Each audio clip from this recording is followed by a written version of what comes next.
Many families with starving children in an isolated pocket of northern Yemen have no food except the boiled leaves of local wildvine, a sign of how some are falling through the cracks of international relief efforts trying to prevent widespread death from famine around the country.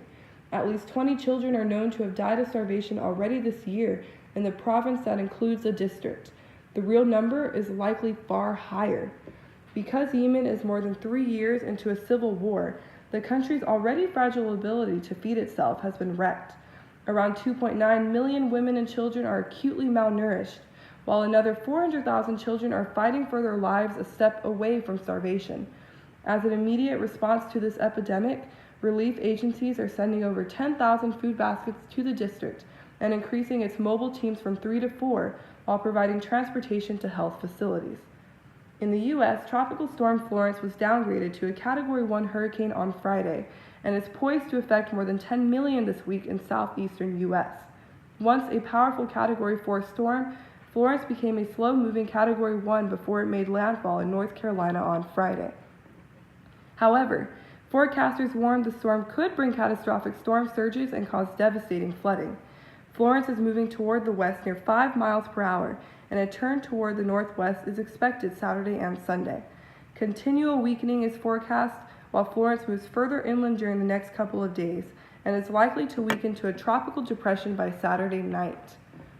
In Texas, senatorial candidates Ted Cruz and Beto O'Rourke agreed to 3 debates after months of back and forth.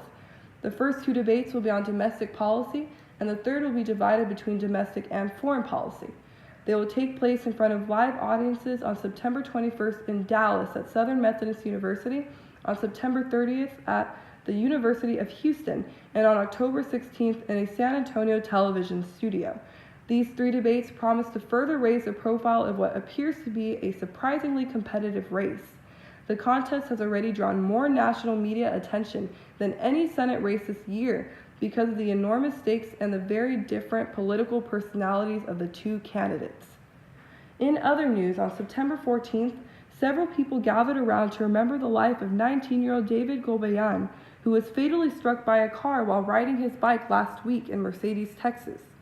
Family and friends were united in a sea of white clothing, burning candles, and red and blue balloons. His family has chosen to look at his death in a positive way.